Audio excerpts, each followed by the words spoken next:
ये लीजिए आपकी गर्मा गर्म चाय। भाई वाह, आप तो दिल की बात को बूझ लेती हैं। बड़ी जरूरत महसूस कर रहा था इस वक्त। ये साथ नहीं आया अभी तक वापस? असल में आपकी ब्लड रिपोर्ट्स कलेक्ट करनी भूल गया था, दोबारा लैब गया लेने। क्या जरूरत थी, कल ले आता। फिर आपने शोर मचाना था। इससे पहले मैंने कभी शोर मचाया है? ये काम आपकी बहू और देवरानी का है इस घर में, बस। लेकिन असर भाई ने भी कभी इनको समझाने की कोशिश नहीं की। तो क्या करे बेचारा, ये औरतें बड़े बड़ों का दिमाग खराब कर देती हैं। अजहर किस खेत की मूली है। मैंने तो कभी ऐसे हथकंडे नहीं इस्तेमाल किए। आपको इसकी जरूरत भी नहीं होनी चाहिए बेगम साहिबा।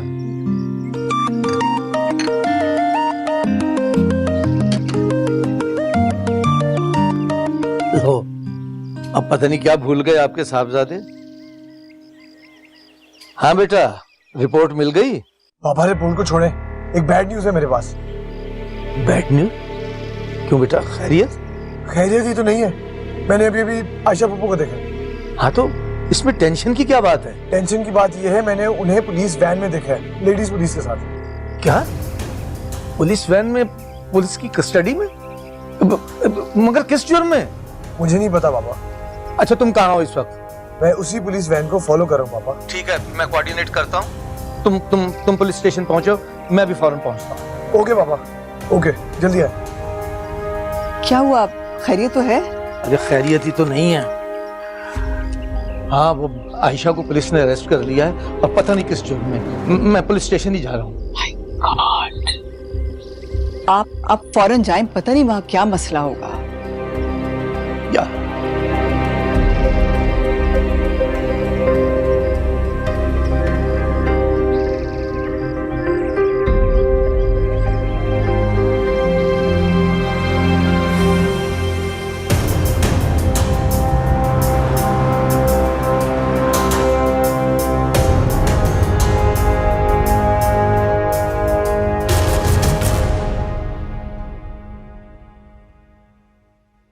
कहाँ जा रहे तू?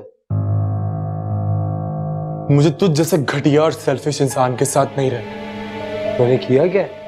अच्छा, तो अब मुझे बताना पड़ेगा कि तूने क्या किया। अपने गिरेबान में झांक कर देख। शर्म तो नहीं आई तुझे सलवा की माँ के साथ ये सब करते हुए? उन लोगों ने जो मेरे साथ सब कुछ किया है वो। तो तू अब कमजोर औरतों से मुकाबला करेगा, उन्हें थाने और कचहरियों के चक्कर लगवाएगा। फर्ज कर सलवा की माँ की जगह अगर बेची होती तो। Shut up! You shut up! तुझे निकी ने भड़काया। मैं कोई दूध पीता बच्चा नहीं हूं कि कोई मुझे कुछ भी कहेगा और मैं मान लूंगा। तू उस 2 टके की लड़की की खातिर मुझे छोड़ के जा रहे है। 2 टके की वो नहीं है, तुम्हारी सोच है 2 टके की।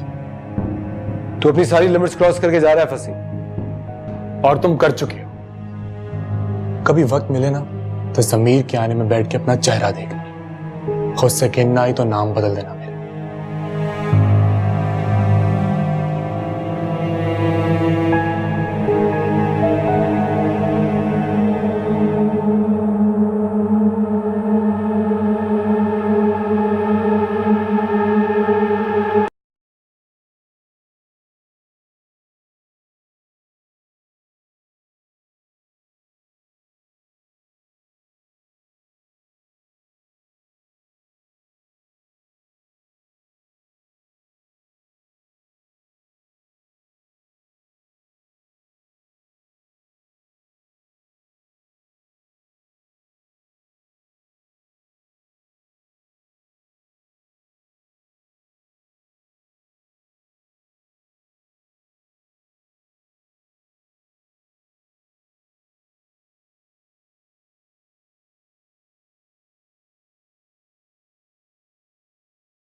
प्लीज गाड़ी थोड़ा तेज चलाओ। सलवा, टेक इट इजी यार, मैंने पापा से बात कर ली है यार। कोई एफआईआर नहीं कटी, हमदान झूठ बोल रहे। नाम मत लो उस थर्ड क्लास इंसान का मेरे सामने। ओके, मैं नहीं लेती, लेकिन तुम खुद को तो रिलैक्स रखो। मेरी अम्मी पुलिस स्टेशन में है नकी। तुम सोच भी नहीं सकती मेरे दिल पर इस वक्त क्या गुजर रही है। अच्छा प्लीज सलवा, आंटी के सामने ऐसी फजूल बातें मत करना।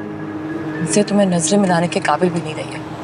ये सब कुछ मेरी वजह से हुआ। तुम्हारी वजह से नहीं, ये उस चीप हमदान की वजह से हो रहा है सलवा। छोड़ूंगी नहीं मैं उसे।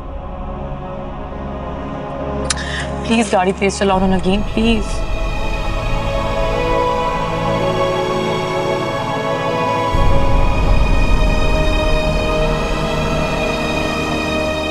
क्या साहब, बात को समझिए, बहुत प्रेशर है हमारे ऊपर। तो अब तुम चाहते क्या? देखिए, आईजी साहब के पीए का फोन आ चुका है 2 दफा। अब आप बताएं मैं क्या करूं? या आप खुलकर फ्रंट पे आ जाएं और सारा मामला संभाल। ठीक है, छोड़ दो उन्हें। बहुत शुक्रिया शाह साहब आपका। इस मामले को हम और किसी तरह हैंडल कर लेंगे। जरा आप भी अपने गुस्से पर काबू रखें। मुझे ज्यादा इंस्ट्रक्शंस देने की जरूरत नहीं है, मैं जानता हूं मुझे क्या करना है।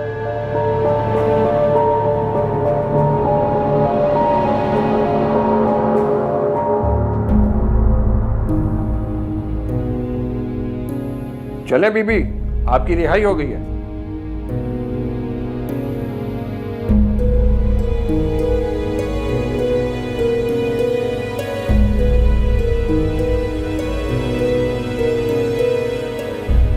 थैंक यू इंस्पेक्टर साहब, थैंक यू सो मच। शुक्रिया की कोई बात नहीं। जितने आपने ऊपर से फोन करवाए हैं, हमारा छोड़ना तो बनता ही है। हम लोग हक पर थे, इसलिए अल्लाह ताला ने हमारी बहुत मदद की है, वरना मैं आपको कभी फोन ना करवाती।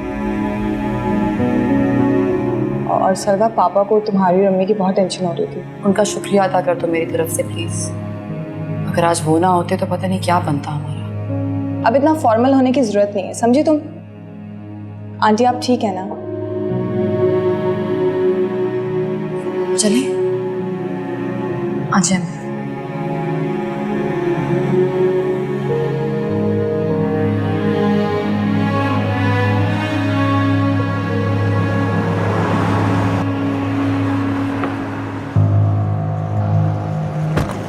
पापा वो लोग तो जा चुके हैं वहां जाने से। मेरी तरफ से भाड़ में जाए दो। पापा प्लीज कूल डाउन, आप अपना बीपी हाई मत करें प्लीज। दोनों माँ बेटी ने कहीं मुंह दिखाने के काबिल नहीं छोड़ा।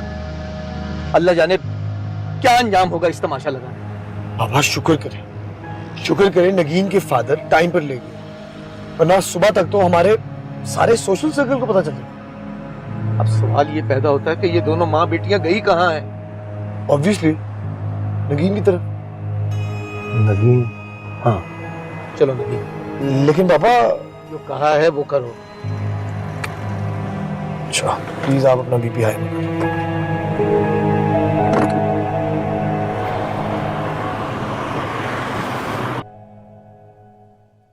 आयशा को पुलिस गिरफ्तार करके ले गई आज। क्या? किस वजह से? कोई कारनामा दिखाया होगा ना आपकी बहन ने। अब ये फजूल बातें छोड़ो और ये बताओ कि तुम्हें किसने बताया? अब आपके भाई और भावेश तो बताने से रहे। तो मुलाजमा ने बताया, आपस में बातें कर रहे थे। ये तो बड़ा सीरियस मामला लगता है, मुझे भाईजान से बात करनी चाहिए। रहने दे, वो लोग तो मुंह से भाप भी नहीं निकाल रहे। इतनी बड़ी बात हो गई, आके हमसे बात तो करते वो।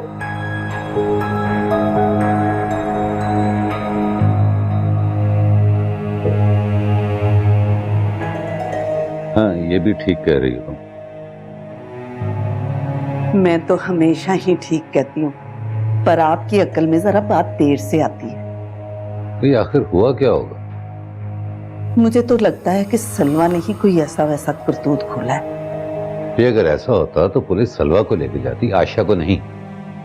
हाँ, ये तो है। भाई मुझे तो ठीक ठाक परेशानी लग गई, जाने क्या मामला हुआ होगा। सुबह तक बिल्ली खुद ही थैले से बाहर आ जाएगी, आप चुप करके बैठे। अल्लाह खैर करे। मेरी छठी हिस्स तो कोई अच्छा इशारा नहीं दे रही मुझे। इन दोनों माँ बेटी ने तो कसम उठा रखी है, किसी को सुकून से रहने ही नहीं देंगी। अच्छा छोड़े इन बातों को, मैं आपके लिए खाना लगाती हूँ, आके खाना खा लें।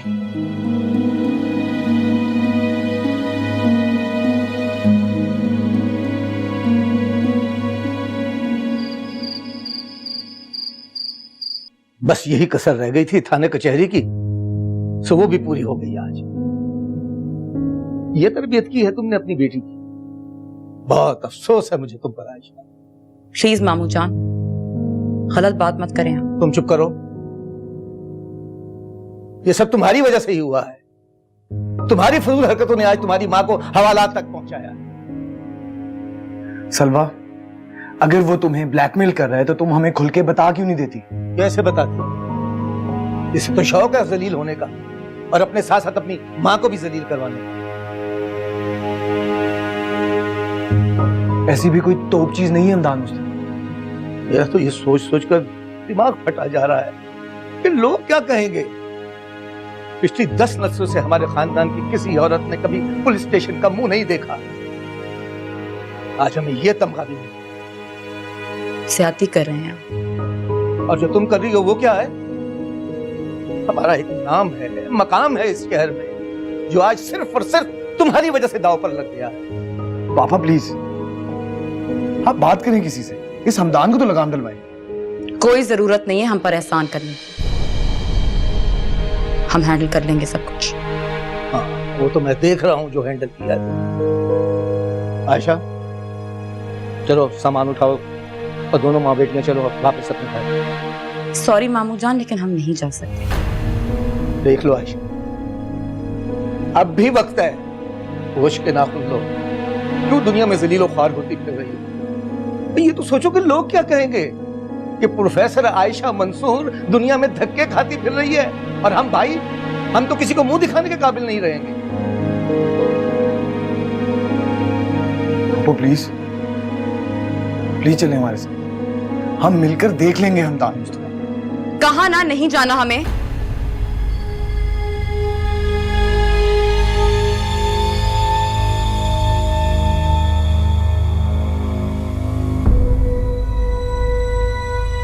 अब तुम बताओ आयशा, तुमने मेरे साथ चलना है या यहीं जलीलो ख्वार होना है? आप अब जाए नहीं भाई, हम यही ठीक है।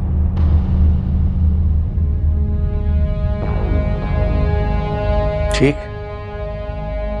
लेकिन मेरी एक बात लिख लो, तुम और सलवा ठीक नहीं कर रही हो,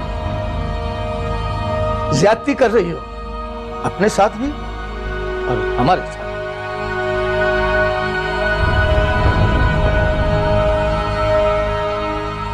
और तुम पछताओगी एक दिन, देख लेना।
बस कर दे, कब तक परेशान रहेंगी आप?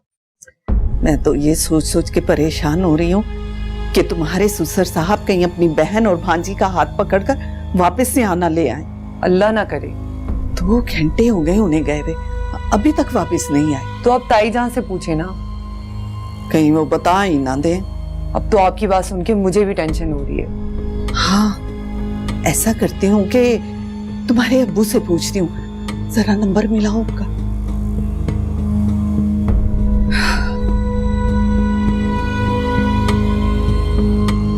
हेलो, हाँ, कहाँ हैं आप? हाँ अच्छा, मेरी बात सुने, वो अरे बंद कर दिया इन्होंने। क्या कह रहे थे? कह रहे हैं कि वो यहाँ नजदीक ही हैं, बस 5 मिनट में पहुंच रहे हैं। अल्लाह खैर ही करे।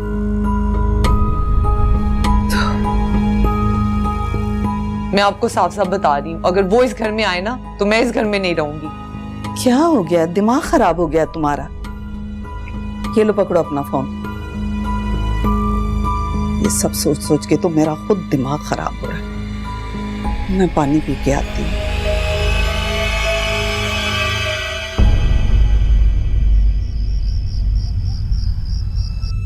ये कैसा अजीबोगरीब निकाह है भाईजान? यार अजहर मियां, मुझे क्या पता, मुझे तो खुद रास्ते में साद ने बताया है। चले, सलवा तो बची है, लेकिन आयशा को तो अकल से काम लेना चाहिए था ना। अब आप कुछ भी कहें, निकाह तो हो गया ना। तुम फजूल बातें बंद करो खौला, ये तो सीधी सादी हैरासमेंट है। वो दोनों उसके खिलाफ क्यों नहीं स्टैंड लेती? अरे भाभी रहने दे, ये सब एक ड्रामा है। और ये सलवा जो है ना, ये हम सबको बेवकूफ बना रही है। नहीं, सलवा ऐसी नहीं है। अच्छा, बड़ी जल्दी ख्याल आ गया तुम्हें? अभी कल तक तो खुद ही उठ उठ कर फतवे दे रहे थे उसके खिलाफ। खौला, खामखा बात को गलत तरफ मत लेके जाओ। साथ का मतलब बिल्कुल नहीं था। सारे मतलब समझ आ रहे हैं मुझे। अब सबको हमदर्दी का बुखार चढ़ रहा है। लेकिन एक बात कान खोल कर सुन लें आप सब, आज के बाद वो दोनों माँ बेटी इस घर में नहीं आएंगे।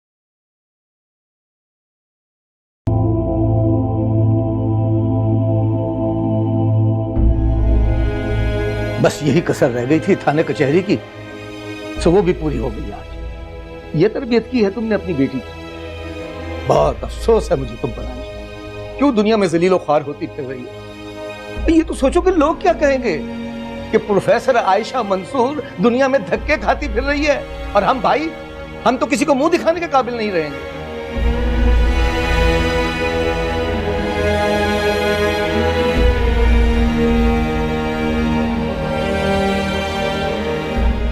क्या हो गया मामू को? एक लफ्ज तक नहीं बोल रहे। बात भी तो छूटी नहीं है। मामू भी इतनी इंसल्ट कर कर चले गए। उनको बताया किसने? उस खबीस हमदान ने बताया होगा साथ को खोल करके। तुम देखना, अल्लाह से पूछेगा। और मुझे परमिशन दे दे, मैं उस खबीस के लिए तो मैं अकेली ही काफी। आज के वाक्य के बाद तो आंटी बहुत खौफजदा है। हरकत भी तो ऐसी की है उसने, मैं सोच भी नहीं सकती थी वो इस हद तक गिर सकता है। वो कुछ भी कर सकता है। मुझे तो आज अंदाजा हो वो कितना घटिया इंसान है। सुबह जाकर बैरिस्टर मुश्तबा से मिलूंगी,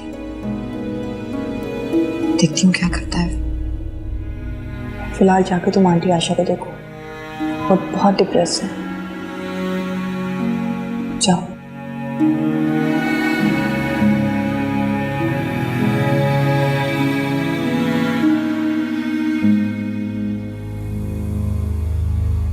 तुम्हारे पापा बहुत डिप्रेशन में हैं। डेफिनेटली मामा, ये कोई छोटी बात तो नहीं थी। फूफो को थाने में देखकर पापा एकदम स्ट्रेस में आ गए थे। जब से वापस आए हैं पेन किलर्स ही खाए जा रहे हैं। ऊपर से आयशा फूफो का बिहेवियर कितना अजीब था। मुझे तो समझ नहीं आता कि उस फजूल से आदमी के हाथों ब्लैकमेल क्यों हो रही है। पापा ने तो कहा भी था उनसे घर आ जाओ, उन्होंने तो साफ इनकार ही कर दिया। लगता है कि इसी चीज की टेंशन लेके बैठे हुए हैं। नहीं, पापा को टेंशन है सलवा के निकाह की हकीकत को जानकर। उस बेवकूफ को भी असल बात पहले ही बता देनी चाहिए थी। पता नहीं क्या चल रहा था दोनों माँ बेटी के बीच में। मुझे तो समझ नहीं आता कि इस मसले का क्या हल होगा। पापा ने एसपी अंकल से बात की है, वो बात करेंगे हमदान की फैमिली से। वो इतनी आसानी से उसका पीछा छोड़ेगा नहीं। जब सलवा उसके साथ रहना ही नहीं चाहती तो क्या कर लेगा? हाँ, ये तो है। खैर, पापा की तबीयत वैसे ही ठीक नहीं है, आप उनके पास रहें।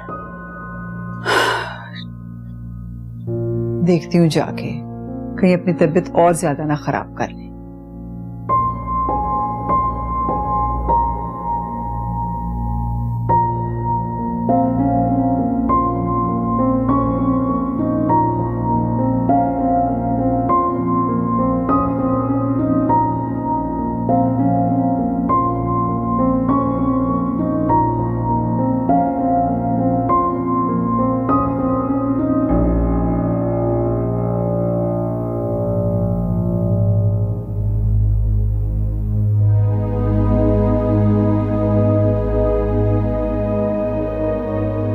मामा,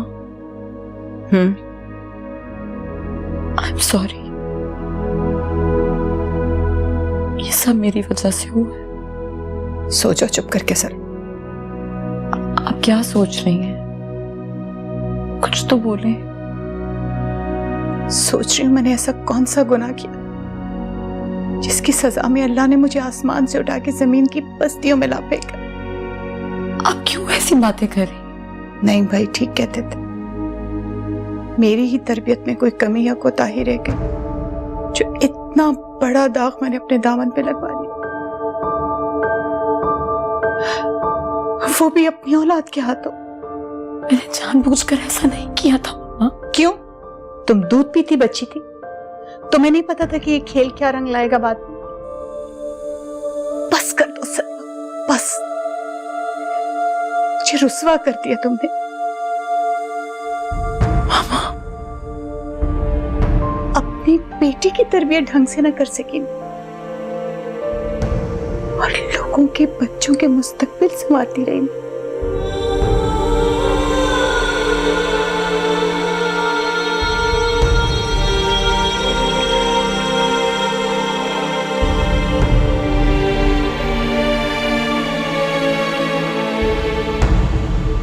एक तरफ हमदान ने सलवा की जिंदगी आजाद बना कर रखी हुई है, दूसरी तरफ तुम लोगों ने फसी को सर पर उठा रखा है। साथ फसी ऐसा नहीं है। रहने दो, हमदान भी पहले ऐसा नहीं लगता था तुम लोगों को। साथ फसी हमदान का घर छोड़कर जा चुका है।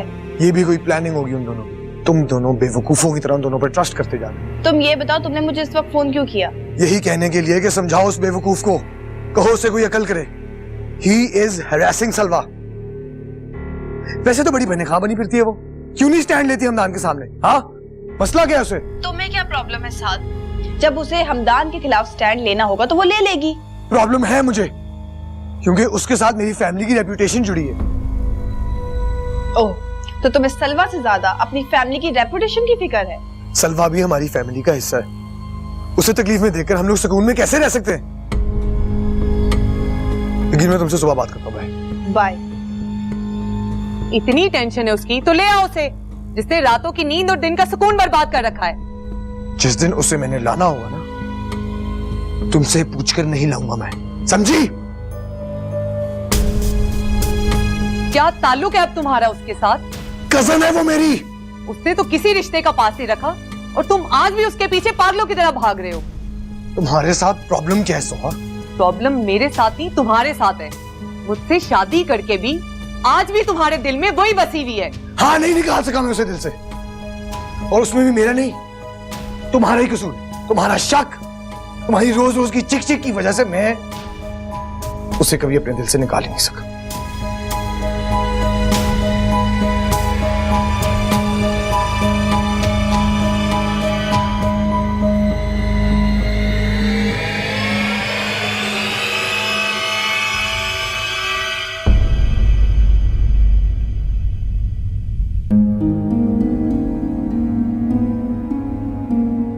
अब ये रोना छोड़ो और ये लो पानी पियो। मुझे नहीं पीना पानी।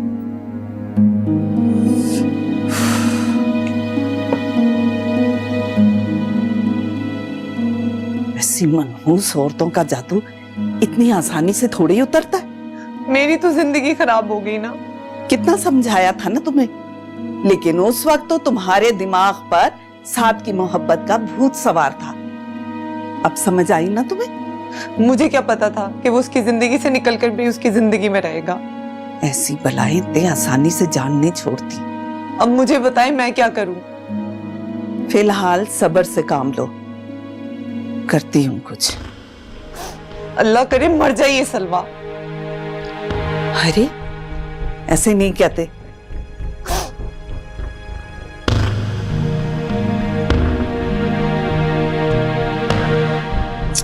क्या हो गया बेटा? परेशान ना हो, अल्लाह सब ठीक करेगा। हाँ, सब ठीक हो जाएगा। अभी रोना धोना छोड़ो, छोड़ो मेरा बच्चा, चलो चुप कर।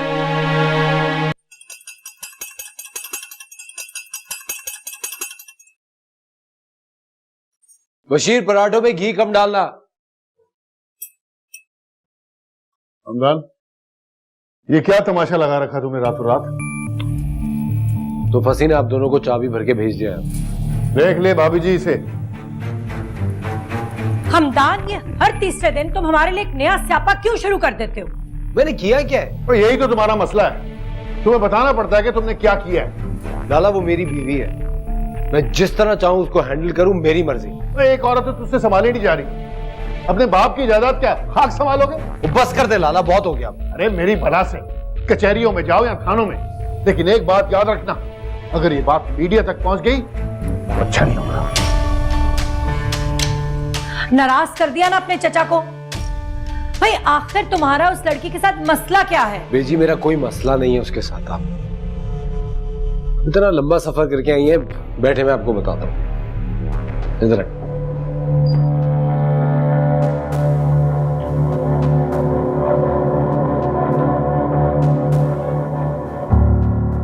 बेजी, मेरी बात का यकीन कीजिए, मेरा उसके साथ कोई मसला नहीं है।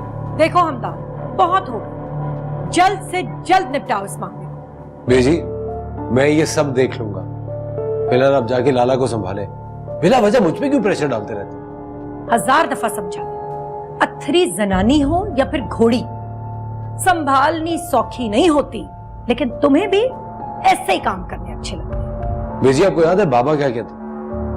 ये मुश्किलात तो जमींदारों का शेवा है। आप फिक्र मत कीजिए, ये सारी चीजें मैं आराम से हैंडल कर लूंगा। खैर, मैं जाके देखती हूँ तुम्हारे चचा को, वरना हर तरफ कहीं वो हमारे झंडे ना लगवा।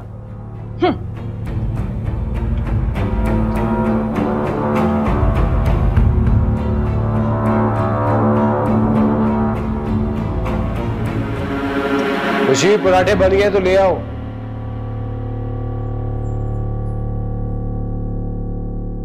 मैं सोच भी नहीं सकती थी मामा मुझे ऐसी बातें सुना सकती हैं। सलवा, उनकी पोजीशन को समझने की कोशिश करो यार। मेरी पोजीशन उनसे ज्यादा ऑड है नकीब। एक तरफ हमदान की हरासमेंट, दूसरी तरफ मामा मुझसे इस तरह बात करेंगी तो मैं क्या करूंगी? साथ ठीक कहते हैं, तुम्हें हमदान के खिलाफ आवाज उठानी होगी। साथ कहां से आ गया बीच में? उसने रात को मुझे कॉल की थी और वो कह रहा था कि मैं तुम्हें समझाऊं। मुझे उसके मशवरों की कोई जरूरत नहीं है। सलवा, तुम खुद सोचो यार, हम लड़कियां कब तक लड़कों के हाथों ब्लैकमेल होती फिरेंगी? हम में से किसी न किसी को तो आवाज उठानी है ना। काश मामा मुझे परमिशन देते हैं, ऐसा सबक सिखाऊंगी हमदान को कि आइंदा कोई लड़का किसी लड़की की जिंदगी खराब करने की जरूरत नहीं करेगा। तुम प्लीज आंटी को किसी न किसी तरह कन्विंस करने की कोशिश करो, मैं तुम्हारे साथ हूँ। मैं बात करती हूँ उनसे।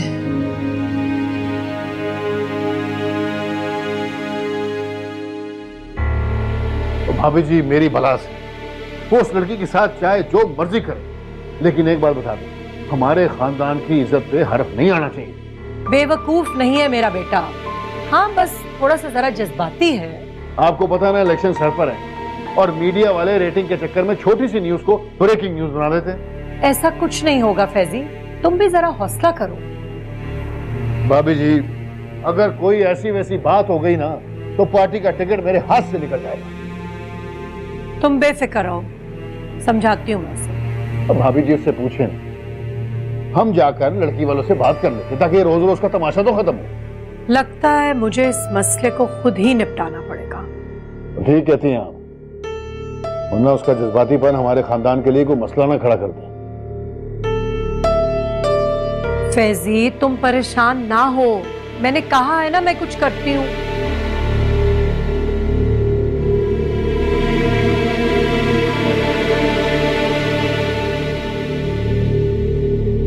नहीं मिसेस कुरैशी, अहमद साहब को गलती लगी है।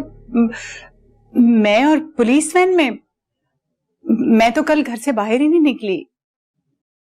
जी आप उन्हें क्लियर कर दें। जी चलिए, मैं फिर आपसे बाद में बात करूंगी। ओके, खुदा हाफिज। क्या हुआ? वही जिसका डर था। क्या? मेरी कॉलीग के हस्बैंड ने मुझे देख लिया रात पूरे प्रोटोकॉल के साथ पुलिस स्टेशन जाते। बस यही कालक रह गई थी, वो भी मली गई मेरे मुंह पे। अब कैंपस में हर तरफ इस बात के इश्तहार लगा देंगी मिसेस कुरैशी। मामा आप बस मुझे इजाजत दें, अब मैं छोड़ूंगी नहीं उस हमदान को। क्या करोगी तुम? घर से बेघर तो कर दिया तुमने, उम्र भर की कमाई हुई इज्जत को दाग लगा दी। अब पीछे बाकी क्या रह गया है? जो कुछ उस हमदान ने किया है ना, वो मैं सूद समेत लौटाऊंगी उसके खानदान को। असलन क्या कर लोगी तुम? हरासमेंट का केस फाइल करूंगी उसके खिलाफ। पूरे मीडिया को बताऊंगी कि वो कितना घटिया और गिरा हुआ इंसान। देख लीजिएगा, कहीं मुंह दिखाने लायक नहीं छोड़ूंगी मैं उस लड़के को। और यहाँ को उसका भयानक चेहरा दिखाऊंगी। बस आप एक बार मुझे परमिशन दे दो। क्या चाहती हो तुम? अपनी रही सही इज्जत को तुम्हारी फजूल मीडिया कैंपेन में गवा दो? तो और क्या करें हम? हमदान के हाथों एक्सप्लॉइट होते रहे? हाँ, क्योंकि वो उस जिल्लत से बेहतर है जो तुम करना चाहती हो। बेवकूफ लड़की, तुमने कभी सोचा कैसी कैसी उंगलियां उठेंगी तुम्हारे कैरेक्टर पे? कैसे कैसे सवाल करेंगे लोग तुमसे? अच्छा, ये सोचकर कि लोग क्या कहेंगे मैं हमदान की हर बात मानती रहूं? बुज़दिली का सबक सिखा रही हैं आप मुझे? चंद घंटे तुम हवालात की सलाखों के पीछे खड़ी रहोगी ना, तो ये सारी किताबी बातें तुम्हारी बाहर आ जाएंगी। इस मुल्क में जिसकी लाठी उसकी भैंस का कानून चलता है, समझी? एटलीस्ट आपसे मैं ये एक्सपेक्ट नहीं कर रही थी। माफ कर दो मुझे, अपनी नहीं तो मेरी इज्जत का ख्याल कर दो। क्यों वक्त से पहले मुझे कब्र में उतारना चाहती हो? क्यों?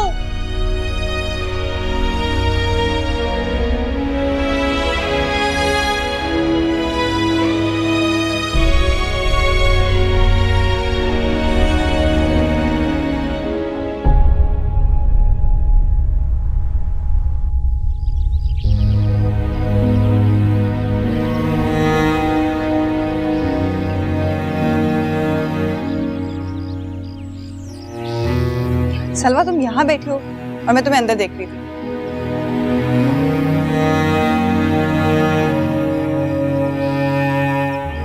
मामा का बिहेवियर बहुत हर्ट कर रहा है मुझे। सलवा उनकी पोजीशन को समझो, लेकिन याद रखना जो डर गया वो मर गया। मैं नहीं, वो डर गई हमदान के 2 नंबर हथकंडों से। तो फिर तुम्हें खुद स्टैंड लेना होगा। वो कैसे? देखो, हर इंसान का कोई ना कोई वीक पॉइंट होता है और उसकी फैमिली का भी होगा। हमें कैसे पता चलेगा? सलवा बहुत नामी ग्रामी फैमिली है और पॉलिटिक्स में उनका एक नाम है। तो क्या हमें बस थोड़े से हाथ पैर मारने होंगे? आफ्टर हम लोग मीडिया साइंसेस के स्टूडेंट्स हैं यार, कोई ना कोई चीज तो हाथ लग जाएगी। क्या फायदा? मामा कोई स्टेप नहीं लेने देंगे मुझे। सलवा उनको तो तुम्हें खुद हैंडल करना होगा। तो बहुत डिप्रेस्ड है इस वक्त। बात भी तो छोटी नहीं है सलवा, तुम्हें और तुम्हारी मदर को हमदान का मुकाबला करना होगा। वो बिल्कुल सपोर्ट नहीं करेंगी मुझे। सलवा तुम अकेली ही बहुत कुछ कर सकती हो, स्ट्रांग बनो यार। और हम लोग कब तक हमदान जैसे लड़कों के आगे सर झुकाते फिरेंगे?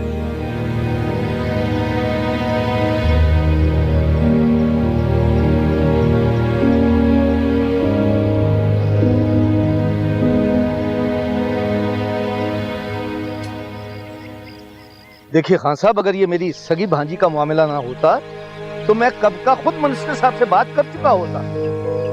लेकिन आप उनसे कह दीजिएगा कि वो लोग हमें बहुत इजी ले रहे हैं और ऐसा होना नहीं चाहिए। चलें, मैं वेट कर लेता हूं, लेकिन एक बात जहन में रखिएगा मैं अब इस मामले को ज्यादा देर तक लटकाना नहीं चाहता। टेढ़ी उंगलियों से घी निकालना हमें भी आता है और बहुत अच्छी तरह से आता है। खुदा। आप आयशा सलवा से पूछ लेते, ऐसा ना हो के लेने के देने पड़ जाएं। आयशा की अकल तो घास चरने चली गई। मुझे लगता है कि पुलिस स्टेशन का एक आध चक्कर लगाने के बाद कुछ अफाका हो गया है। औलाद की मोहब्बत इंसान को बेबस कर देती है नईम साहब।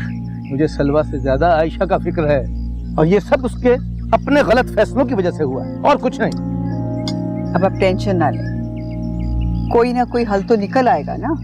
ये चाय।